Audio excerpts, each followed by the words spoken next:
బొగుల్లో బొగ బగల బొగుళ్ళు బొగి మంటల బొగుళ్ళు ఎల్లరకుండానే పల్లె పల్లెంతా ఎర్రని కంతుల బొగుల్లో బొగుల్లో బొగుల్లో బొగ బగల బొగుల్లో బొగి మంటల బొగుల్లో తెల్లారకుండానే పల్లె పల్లెంతా ఎర్రని కంతుల బొగుల్లో.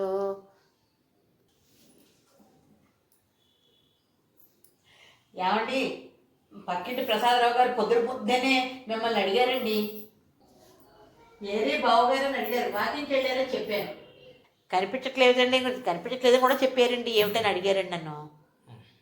ఆయనకి ఏం పని వచ్చిందో నాతో పాపం. నాకెలా తెలుస్తుంది కానీ లక్ష్మి గారు పులిహార పరమాణం ఇచ్చారండి. ఇచ్చారు, ఇస్తారు, నాకు ముందే తెలుసు. అందుకే నిన్నటి నుంచి మొత్తుకుంటున్నాను, పండగ కదా అనేసి ఏవి స్పెషల్స్ చెయ్యొద్దు అని. వింటేగా. అదేంటండి, పండగ వాళ్ళ ఒక్కరికేనా, మనకి లేదా ఏంటి? వండకే ఉంటుంది, ఉంది కదా అని పొలోమని ఐటమ్స్ చేసేస్తే, అది కూడా వాళ్ళు ఏవి చేశారో అవే చేసేస్తే వేస్ట్ అయిపోవు. మీ కక్కుర్తి కాకులెత్తి కల్లా అలా మారిపోయేటండి బాబు మీరు. అదే నీ దగ్గర వచ్చిన చిక్కు. పొదుపుగా ఉండు అంటే నీ కోపం. వేస్ట్ చెయ్యొద్దు దేన్ని అని అంటే నా మీద చిరుబులుడు.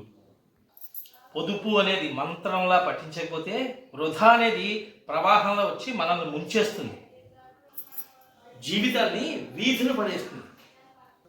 ఏమిటండి బాబు శుభమా అంటూ పండగ పూట లాంటి మాటలు. చూడు, నువ్వు పులిహార చేసావు, వాళ్ళు ఏం చేశారు? వాళ్ళు పులిహారే చేసి పంపించారు. నువ్వు పరమాన్నం చేసావు, వాళ్ళు ఏం చేశారు? వాళ్ళు పరమాన్నమే చేసి ఇంకో పంపించారు.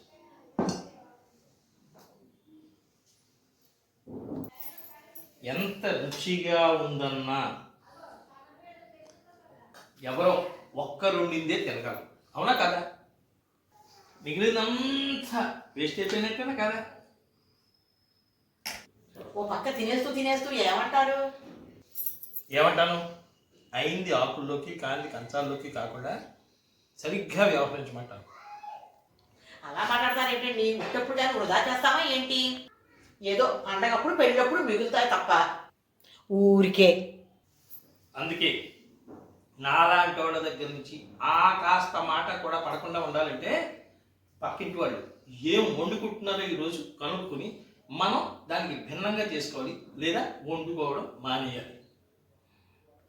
ఇది మరీ బాగుంది. వాళ్ళు ఏం వండుకుంటారో అడగాల, ఎందుకు అని తిరిగి అడిగితే అదే మీరేం వండుకోకపోతే మేము వండుకున్నది మీకు ఇద్దామని అని లౌక్యంగా అన్నారు. చాలండి, మీకైనా పండగ మాకు కాదా?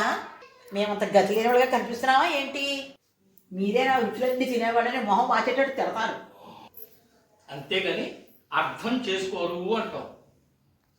ఏమండి, ఒక్కసారి మిమ్మల్ని చూస్తే జాలేస్తుంది, ఒక్కొక్కసారి గుద్దే అంత కోపం వచ్చేస్తుంది. ఎందుకో ఓ పక్క ఏమి చెయ్యొద్దుంటేనే చేసుకొని వాళ్ళకి తీసుకెళ్ళిద్దామంటారా? అది నన్ను అన్నమంటారా? ఓ హదా, ఓ విషయం చెప్తాను. నువ్వు నేనే, అబ్బాయి కూడా రాలేదు. మా వైపు వాళ్ళు మీ వైపు వాళ్ళు కూడా పోనీ వస్తారా అంటే రావాలి. పోనీ వాచ్మ్యాన్ వాళ్ళకి ఇద్దామంటే, అమ్మగారు మేము ఈ ప్రసాదాలు లాంటివి తినవండి, మేము మీ దేవుణ్ణి నమ్మమండి అని బల్ల గుద్దినట్టు మొహం వాచేటట్టు కొండ బద్దలు కొట్టేటట్టు మన మొహం మీదే చెబుతారు. పోనీ పుట్టి రోజుల్లోలాగా ఈ మొదటి పండగ రోజున మనం ఏదో వండుకున్నది తినేసి తినగా మిగిలింది మన్నాడు తిందాము అని అనుకుంటే మన్నాడు ఏమొచ్చింది? సంక్రాంతి పండుగ.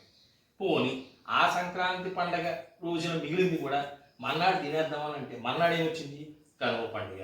పోనీ ఆ మన్నాడు తిందాము అని ఈ 3 రోజుల్లో మిగిలినవన్నీ కూడా ఏ ఫ్రిడ్జ్ల్లోనో పెట్టి ఉంచితే అసలు ఆ ప్రసాదాలు కానీ, ఆ పరమాన్నం కానీ, దద్దోజనం కానీ, చక్కెర పొంగలు కానీ, పులిహోర కానీ, ఇంకేమైనా కానీ టేస్టీగా ఉంటాయా?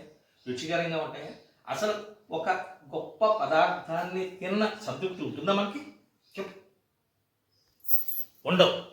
అందుకని చెప్పిందే కానీ కక్కుర్తి పడమని చెప్పటం నా ఉద్దేశం కాదయ్యా. కీలెరిగి వాత పెట్టాలన్నది నా భావం. సర్లేండి, మీరు చెప్పింది నిజమే. ఈ రోజుకి ఏ ఐటమ్ చేయకుండా సరిపెట్టేస్తాం.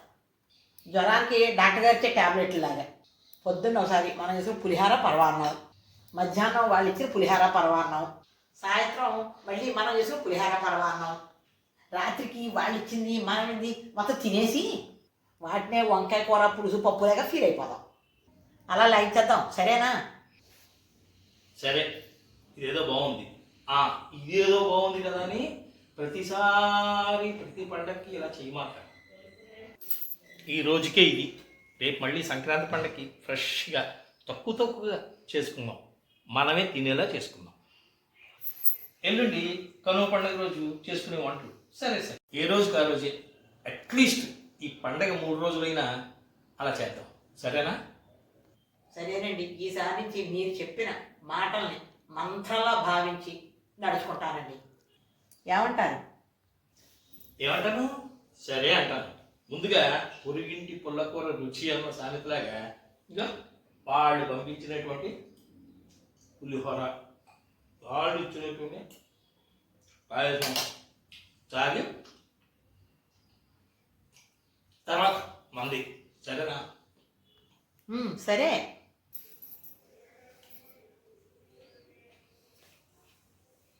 అయినా ఇప్పుడు అర్థమైంది నాకు. పొద్దున్నే పక్కింటి ప్రసాదరావు గారు బావగారు లేరా అని నన్ను అడిగింది ఎందుకో. ఎందుకంటారు? సుబ్బరావు గారు, మా సిస్టర్ గారు ఈరోజు ఈ పండగ పూట ఏం పిండి వంటలు చేస్తున్నారు అని అడుగుదాం అనుకుని ఉంటారు. అడిగేం చేద్దామని? పొదుపు అనేది మనకే కాదు ఎవరికైనా మంత్రం లాంటిదే, అందుకని. అర్థమైంది. సంక్రాంతి వస్తోంది తుమ్మెద, సరదాలు తెస్తోంది తుమ్మెద,